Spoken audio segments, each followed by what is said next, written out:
You know that old saying, pay like you weigh.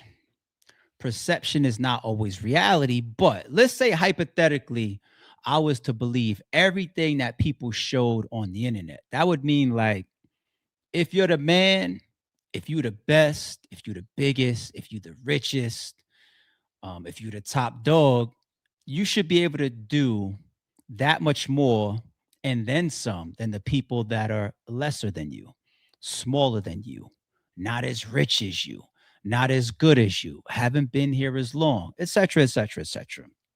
This is kind of like the way the world turns as far as expectations, right? I know, once again, perception is not reality. But when do you guys fall outside of that? Like, shouldn't that apply everywhere? Shouldn't that apply? It's like you look at LeBron James. He's 58 years old on the court right now, right? But we will not let him play a season without having championship on his mind. Because when it comes to the grand scheme of basketball, he's still the top dog as being an active player. If MJ was playing, we'd be looking at him the same way. You the top dog. You can't just be playing a play. You got to be playing for keeps, right? No? Yes? No? Making sense to some of y'all? Did bootlegging kill battle rap in terms of pay-per-view sales? I want to question that. I got some statistics that we're going to pull up in a second. I want to talk about caffeine and I want to talk about some comparisons that I think is very, very similar to battle rap. Before I even get there, I'm going to pull up an interview. Happened less than a year ago, right? I'm going to pull up. So I got some things for us to take a look at as I open up this discussion a little bit further, right? I want us to look past just internet statements, okay? Sometimes we got to be a little bit more logical. Sometimes we got to call people on. Sometimes it's a bluff. Sometimes ain't being honest. You never know. You never know. But you got to create the questions because it don't always add up to me. Let's start here. Bootlegging in battle rap. Is it painful? Yeah, sure it is. You think I haven't lost any money to bootlegging? I have proof of alleged million plus dollars that was lost to bootlegging from just like a couple of my events, right? You know, I was even considering bringing up footage, which I already have. I could bring it up and post it at any time. I think I did put some of it in old blogs before. People like, let's say, Bill Collector bootlegging on caffeine, or KCJ bootlegging on caffeine, or Easy to Block Captain on his stream laughing about bootlegging RBE on caffeine, right? Here's one resolution that helps. When you have certain things like bootlegging that hurts everybody, you have to take a common stand. Teachable moment for some people that actually can listen. Other people, they're too into their own shit to listen to a little old ARP. Who the fuck am I? Right? For example, it's like if I say, yo, we shouldn't let anybody throw a punch on any battle rap platform. What I'm doing is I'm putting myself out there. I'm being a leader and I'm being one of the people that actually is a decision maker because I have this platform called RBE that could make a change and make an impact on something that could affect us all in a good way. Same thing with bootlegging. I just mentioned things like caffeine, right? When you see alleged signed artists bootlegging on a platform or an app that has all these subscriptions and all these viewers, right? There should be a common stance. I don't remember how many league owners I've seen speak out against that, with the exception of maybe Rem. Like Rem spoke up for me for KCJ. She's like, nah, that's fuck shit what you just did. He didn't even disrespect you. Shout out to Rem. But I don't remember seeing a bunch of big name league owners stand up and say, that's disgusting, or we can't do that because if you'll do it to him, you'll also do it to me. I didn't see that. The point that I'm making right now isn't about me living in the past, about money that I lost to caffeine or bootlegging. The point that I'm making is about going forward. You guys have to take a common stance on some of this stuff. Smack, for example. Smack presents this standoffish, it's all about me and URL. And that's fine. Sometimes that's your path to success. Like I only care about myself. I don't respect nobody else. Cool. Do your thing. Everybody's different. Everybody's different. But there are at times, obviously, benefits to having common causes. I'm not saying common enemies, but common causes, right? Because certain things that people do together could put money in everybody's pocket. Okay. So, as far as bootlegging in general, yes, it hurts once again. There's sometimes when I see it, I have zero sympathy for it because certain people that I've seen the way they carried themselves over the years, I've tweeted before and I've said it publicly before, and this doesn't apply. I'm not trying to place this on anybody in particular, but I stand on it and I'm going to say it again. I don't have any sympathy for a thief that gets robbed. None at all. Fuck them. Okay. And that doesn't apply. I'm not saying that in anybody's direction in particular. I'm just saying that's something I believe in, a concept in general. I stand on it. Pay-per-view now. I want to talk about if anybody can make money in battle rap today, 2025 and 2026. All right. When I see the big dogs or the big league owners not delivering or able to produce what the supposed smaller guys can, it always makes me question. So, for example, I think King of the Dot has a league. I mean, a card that's coming up, right? And it's pay-per-view. I believe it is. TBL, who is the leading platform in the arena right now, everything that they've been doing thus far has been pay-per-view. Or even when I hear Smack talk about certain price ranges for certain battlers, like he'll address booking like with Hitman Holla, and it's like, no, we're not doing that. I'm not spending it or whatever. That always made me scratch my head because the smaller guys can book these battles and they all will tell you and they all can prove that it was profitable. So that's kind of a head scratcher because I can watch TBL do one of the biggest battles that's left, Mook versus Hitman, and they made bank. I could watch me book Hitman versus whoever, Cassidy, two of the most expensive people in battle rap history, and I can crash records. I could do Hitman and Calico and crash some records. I could do Hitman and Ill Will and stand up against a lot of other pay-per-views. So I got to call a little curiosity there because once again, the smaller guys, TBL or RBE or what, why are they able to? But the top dogs say something different. It's just logic that I'm speaking right now. I don't understand it. I'll let Chilla speak for himself on this one before I move on to pay-per-view as a revenue engine in general and show some stats. If this is true, let me see if I can save the culture. Let me see if I can put my cape on, figure out a sustainable way to do battles, and if I can, I'm gonna throw all the battles that people been waiting to see for years. That's why we got Big K and Tay-Rock. That's why we got Daylight and Nick. That's why we get Mook and Hitman. Every time you see us with a big event, our goal is to bring you one headline battle that people have wanted for years. And as long as artists are willing to come to the table and talk with us, I feel confident in my ability and Kenny Black's ability to figure out a way to make them happy and for us to figure out a way around what the artist wants, for us to figure out a way to make it sustainable. Now, if let's say we want to give Kenny and Chilla the credit of taking on that role for like, let's say the last 3 years, right? 3 years of me, 11, 12, whatever you want to give me credit for outside of like me stopping doing full all out events and then doing things like one-offs, right? But let's say 12, 13 years of just making myself, not always profitable early, obviously in the beginning, but definitely in the second half of our RBE. If you want to just give us credit for that window, that is still double, if almost triple the amount of time that these guys have been at it. Same thing goes for King of the Dot. Same thing goes for a bunch of other leagues that have been. So why, especially URL, who's like 15, 16 years in, right? Why are they figuring out a way to throw these big battles? Unless Chilla's lying to me right here. And I don't think Chill is just making this up. And then you got to even throw in the Cassidy versus Easy, right? This is after the Mook and the Hitman. So a bunch of back to back to back big main events. Why are they able to figure this out? What is so different about what they're doing?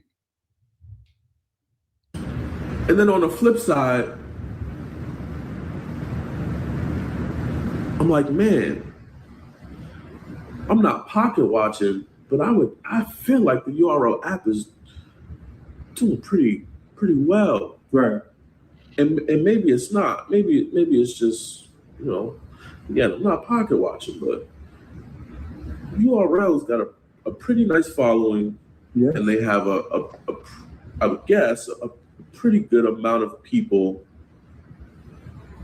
subscribed to their app. And I thought the whole purpose of the app was to be able to continue to generate revenue off of the content that YouTube is not paying for anymore. Right. That was what was said early. You never know if that objective changed over time. You never know, right? But I'm going to double down there with Chilla. I'm not going to assume that it's doing poorly. I'm going to assume that the app is doing well. I'm going to assume that they had at least 5% of their following upon creation and been able to also maintain that since then, which is still a pretty big number per month times the subscription rate, right? So that's still a good number. So it makes me then question, are statements about pay-per-view because you're diverting more towards the app, which would make that, these statements aren't necessarily the attack on pay-per-view bootlegging, but more so just my preference of saying, or my way of saying, I just want to do the app. I just want to book, cheaper battles, one-off scenarios, less headache until I have a sponsor that's willing to pay for my pay-per-view events. Just a curious question, because I feel like Chill is alluding to it, and I'm just opening up the question further. So I think to hear that from Smack, who I think had taken so many liberties and so many measures to continue doing what he's doing, I think was just like I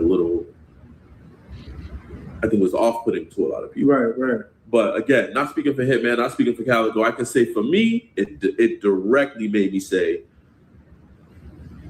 not a lot of money, huh? Let me see.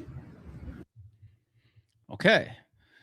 Now, when we talk about pay-per-view and bootlegging, what is the difference about battle rap as far as it being our end-all be-all? Like bootlegging and battle rap would end our pay-per-views, which pretty much takes away what we deem the biggest source of revenue for the battle rap industry, right? I mean, we don't know the app numbers, but they're isolated. That's just one person that's doing an app. Pretty much everybody else that's doing significant cause is running pay-per-view. So I start to look at like other genres that I think are comparable. And if you guys follow me in the last like year plus, the way I talk about the 1v1 space, I'm already a basketball guy, but the 1v1 market has picked up significantly. All right. There's multiple leagues doing 1v1. You got Off the Dribble. You got TNC. You got all these different leagues. And there's even league politics like in battle rap, like certain players that don't want to play or can't play on other courts. You know what I'm saying? It's got so much of the same shit, which makes it even more fun for somebody like me to follow it, right? But anyway, this upcoming Saturday, what is it, the 28th, right? Is it Sunday? Yeah, this upcoming Saturday. This is a pay-per-view that I'm 1,000% buying. This first flyer right here, y'all, Nas versus Scoob. Scoob is the one that Holla played like, a month ago or something like that. I don't even know. What did Holla drop? Like 16 or something like that on Scoob? I don't even know how he did that, because Scoob is considered like top 5 in the whole space. So shout out to Holla. Scoob is one of them niggas, and Nas is the top dog. He's the top. Not this guy on the left. This is the Mook, the Lux, the Hitman, as far as draw as well as his skill. He's the top. He's the top guy. He's the king of this shit. And they're selling a pay-per-view this Saturday, right? Even the second one that's being promoted that's on this card. This is a big fight too. Lamar might be, LP might be, Parking Lot Parking Lot P. He might be my second favorite player in the space right now. He might be. And Zay is just like a demon in the paint. But anyway, I don't even want to get into basketball or the 1v1 space right now. This made me think that much more because I got this pay-per-view that I'm buying this Saturday because I follow the 1v1 basketball scene. And I thought about battle rap because it's comparable. And I'm just like, why would pay-per-views just totally crush and end in battle rap? Like bootlegs, it's too much. That's it. We can't survive it. But other comparable arenas are. What are they doing that's so much better? Are there basketball players? Do they have more celebrity than our star battle rappers? I want to think that a Hitman Holla, a Charlie Clips, a Murder Mook, a Loaded Lux, a Cassidy, these are people that have had platinum singles and gold records and been on TV and MTV Wildin' Out and had record deals and all types and billions of views between all of them collectively. Now, that guy Nas that I just pulled up in the main event, most of y'all don't know he's not more famous than a Hitman Holla or a Murder Mook or a Loaded Lux. He ain't doing Howard Stern and hanging out with Nick Cannon. And no, somebody got to put me on. These motherfuckers ain't got that type of celebrity. What's making their stream sell? And their Hitman come out and tell y'all when he did that members paper VOD on his channel, how much money he made. Now, could he have been bootlegged? I don't want to compare that because that went straight to YouTube, and YouTube content could be a little bit more protected. Let's stick to just the pay-per-view stream, right? That anybody's using different services, but still the same concept where it can be bootlegged, right? So I asked our friend, Mr. AI, a question about it. About what's the feedback on comparable niche markets selling pay-per-views, and are they also being crippled by bootlegs the way certain people are saying they're crippling battle rap, right? So my question is a little bit different, so ignore this opening piece that I actually put into the AI. There are other sports and niche competitors that do pay-per-view or premium streaming successfully, and many handle piracy much better than battle rap has so far. Smack blaming bootlegging isn't totally off base, but it definitely isn't the only reason battle rap pay-per-views have struggled. Let's break it down. Why battle rap pay-per-views are tricky. Before we look at other sports, context matters. The URL has tried multiple models selling individual pay-per-views, subscription via app, and hosting on platforms like Caffeine with mixed success. Fans and community spaces widely complain that the app doesn't get updated often enough or offer good value, which also drives bootlegs. Value coinciding with bootlegging. Now, let's stop there for a second.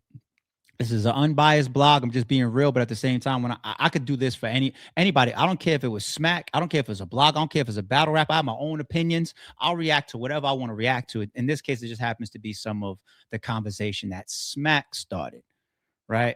So let's stop there for a second. When we talk about value driving bootlegs, the value of our events. When's the last time we feel like we've had an event where everything that we anticipate, we know it's like we could damn near bet money on it. We could bet a money line on, all right, which battle is not going to happen? How many battles out of this whole card is actually going to perform on stage? There's always cancellations. There's always somebody ducked off, found an excuse, dog ate my homework, all types of shit. So there is a very, very, very damaged relationship with the consumer as far as what's promoted and what they actually pay for. Because one thing about battle rap historically, I'm not saying that it's never happened, but historically, fans don't get refunds. It just be, we're going to complete the objective. But I don't care about you completing the objective on some, like, yes, I'm going to support because I'm a super battle rap guy, right? Duh. I'm going to support and purchase and pay for Cassidy and Easy to Block Captain happening as a one-off somewhere in let's say Atlanta or wherever, if they was able to do it. But that's not really what I was paying for. What I was paying for was that whole buildup of when Cassidy and Easy the Block Captain did the face off, and then Cassidy's promo running in the week of when they're both engaging, and then they get there, and then you got the drama of the people that standing behind Cassidy and Philly versus Pottsville, and all that's what I paid for. But that's just one, and that's not the league's fault. That's not TBL's fault. In general, it's happened to me. I want to use an RBE example because people would think that I'm hating on taking No. I'm being real. We give Calico versus Ill Will so much praise as one of the best battles ever, a top 50 battle ever, right? Some people put it way lower than that. Appreciate y'all. But it didn't happen in the building because we ran out of time. Who do you blame? The fans that paid for that pay-per-view for that? No. Some of them probably just like, I want to see it in that crowd on that stage. I know this whole thing in the street ended up taking a form of its own, but that's after the fact. And I didn't get it exactly when I was sitting there on that pay-per-view with my drink, with my popcorn, with my wings, with my pizza, with my hot dogs, with my hamburgers, whatever, when I was chilling. So that happens across the board, and it happens far too frequent. If you ask me for a percentage right now of cars that happen with something changing or something going awry, I would say at least 50%. That's bad. That's horrible. That's horrible. You take an NBA player that shoots 50% from the free throw from the 3-point line, it's lights out. 50%, that's a big number. That's a big number. So value does drive bootlegs. So fan reliability or product reliability has always been an Achilles heel of battle rap, and it damages us so bad. Reddit threads about Smack's recent comments show a lot of fans pointing at technical failings and poor rollout as much as piracy. If I talk about rollouts, URL has pretty much moved away from them. How many years has it felt like? See, caffeine was so fast. So what type of rollout you think you're going to get? But even outside of the caffeine battles, think about it. You're going to get a nice produced, edited trailer from URL, some flyers, and then we're going to rely on the bloggers and the fans and the battlers, if we're lucky, to drive the rest of the promo. And we all know that the battlers have a problem with promoting in battle rap historically. Not all of them, but most of them. Okay? Whereas when we want to take a real example of a promo run, because you do have battle rappers, and I saw Piper Boy's blog, he was talking about how battlers tell him that, like, I don't get paid X amount after that or whatever. Well, that's where the model changes. And that's where, if you can style business like that to make it worthwhile where everybody wins, then you get an ARP doing pay-per-view deals. This is where you get him coming back versus Murder Mook versus Averb, and you see him reaching out to all those celebrities that's on my Instagram: LL Cool J, Wyclef, Jada Kiss, the money team on Mayweather's side, Davies, The Game, all them celebrities out, because he called that in. He called because he has a pay-per-view deal. All right. When you see Averb in spaces 4 times a day in his upcoming A-Ward battle, he's got some contractual clauses there that can help him earn some more money if things go a certain way. Okay. So everybody could eat like that. So when we see the top of the food chain, like let's say a Floyd Mayweather doing this whole press run and rollout and his Instagram and his social media and his people's pushing and everything. Why? Because the more he works, the more he could make. Battle rappers don't feel like there's anything to gain sometimes. So that has to be changed either with the type of booking, the style of business, or an increased pay. But it's hard to increase pay if you feel like it's not going to come back. But the example that I give of the 1v1 people saying that they're not even as popular as some of our top battle rappers, it makes you scratch your head a little bit, doesn't it? But rollouts gotta be more in battle rap after this much time has passed. And if battle rap was going up, right, then if it's not broke, don't fix it. But if battle rap is going down, which we all agree, And we're struggling for fan engagement, and fans is turning their heads off of even blogger controversy that we all cover. And we all cover it because nobody cares about us talking about the battles anymore. If you have to turn that Titanic and things are going down, you kind of need more than a trailer and a set of flyers, just to be real. And by the time many leagues get to their face-offs, because they don't pre-book face-offs, they just wait till the day before. So that's where you're only reaching the cult following of battle rap. Just the cult following. You're not using an ability to go outside prior to the date, less than 24 hours before the event. You know what I'm saying? So you're not picking up all these different pockets of possible fans or possible purchases within this last month of lead-in or promotion. Think about the Hitman and Cassidy face-off going viral and being talked about in every barbershop. We booked that face-off and presented it probably over a month before the event. So the rollout in battle rap has been very, very lazy, but I think the outcome of where things are also makes people say, like, fuck it. Like, nobody's going on 10 anymore, leagues or battle rappers. They're just like, so people are giving up and they don't even know it. You can see it in the promo. All right. Established sports that do pay-per-view or premium streaming well. Combat sports, UFC and boxing. Some people's going to say that's not fair because that's, the top of the top. So I don't even want to use that. Boxing mega fights, I don't want to use that either.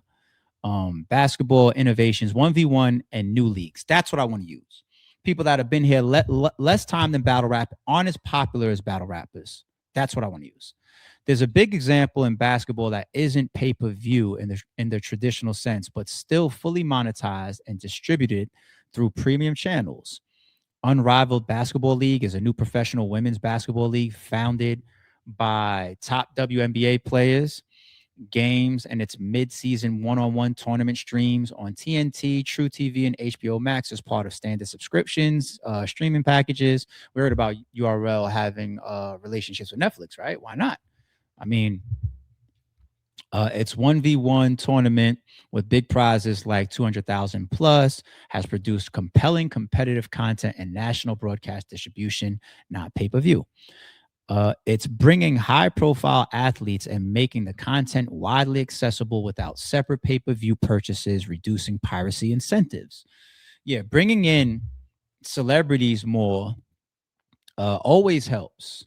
It's no different than having a brand in front or a big name in front of the brand. You start a new clothing line. You hire a celebrity to put it on and take a picture with it.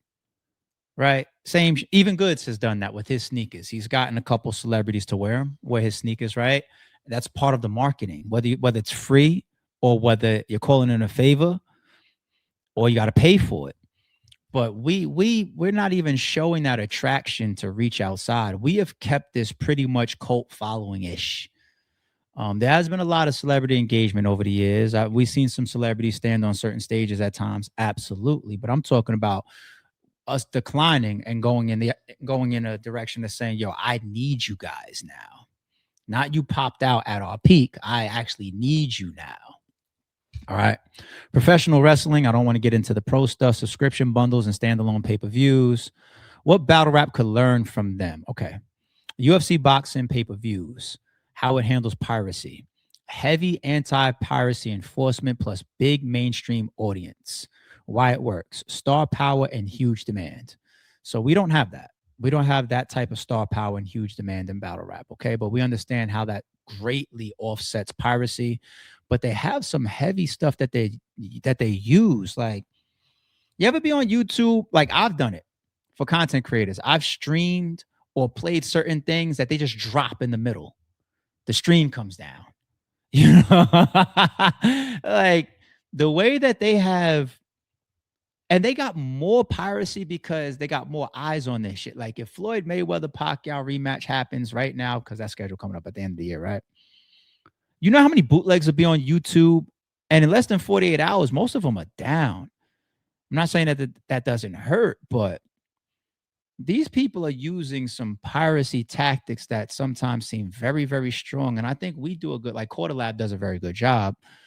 But you also need more hands, right? Quarter Lab has a staff. They don't have 50 people during a pay-per-view event running technical background stuff of piracy enforcement.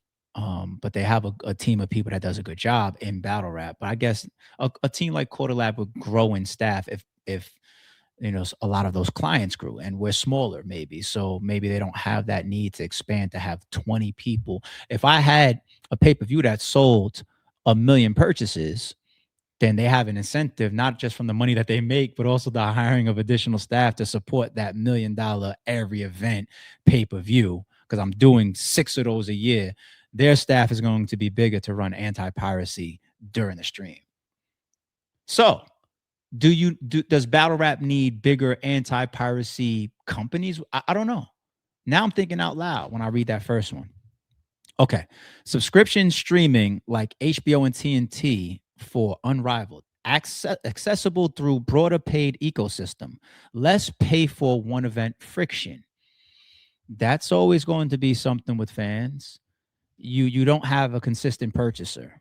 You only have your diehards and your cult following then. Because I purchased today because it's loaded Lux, but tomorrow it's Daylight, and I'm not a fan of Daylight, so I don't buy that one. Right? The per event definitely can create friction and change who's who as far as participating in a purchase.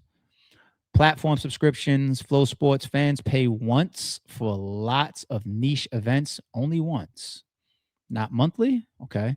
Lower incentive to pirate one event. Okay. Battle rap PPVs, harder to enforce, smaller audience, need more value and better delivery. Here goes that value again that they're trying to say about us. Insight: the more you tie content into a platform with ongoing value, not one-offs, buy this one event, the less people pirate because they feel they're getting continuous value and convenience. Conclusion: yes, other sports and niche competitions do successful pay or premium streams without collapsing from piracy. The difference often comes down to bigger audience appeal, better platform integration, and value perception. I hate that we keep seeing that one, people, that value shit. All right. URL Smack's challenges seem tied to as much to logistics, pricing, and fan dissatisfaction as to bootlegging. The conversation in fan communities right now reflects all of those frustrations, not just piracy. And they're highlighting a Reddit post here. Okay. If you want, I could. No, I don't need anything else for you to bring up. I appreciate you. Just a little bit of homework, a little bit of experience, and mixed in with a couple of opinions of myself as well as others, such as like TBL and Chilla, who are the lead force right now as far as dealing with piracy and still delivering big battles and big events. I don't know. So you guys go ahead, drop in the comments below. Let me know your thoughts about Smack's comments. Let me know your thoughts about the app. Let me know your thoughts about if bootlegging, do you believe that it should supersede battle rap platforms delivering pay-per-views? I'll leave you guys with this. There's one thing that we could never beat. It's the calculator. It's black and white. It's numbers. It's math. For example, if I do events for the last 2 years and I baseline capture 20% losses in piracy, that's a big number, but let's just say 20%. Then I budget the bookings, the event, the matchups, everything that it takes to put on a battle event. I budget it based on that. I budget based on the 80%. Like, you can never just beat the almighty calculator. So people are offsetting that to a degree with one-offs. I can't pay as much as I do for the type of one-offs that I do that go straight to YouTube. I'm not selling pay-per-view or door sale tickets or whatever. But I believe that would be similar for the app, right? We don't know the app numbers, Nobody does except for the team of URL, right? But I believe that they have no problem over recent years telling the culture and telling battle rappers that they're in a position to pay least or less, right? I just don't know if that's because they don't have the ability to do pay-per-views due to bootlegging. You know, like I feel like I can do a very successful bootleg right now if I budget properly, but take me out of the equation. I'm retired. TBL is doing it, and so are other leagues. So I don't know. Drop your comments below.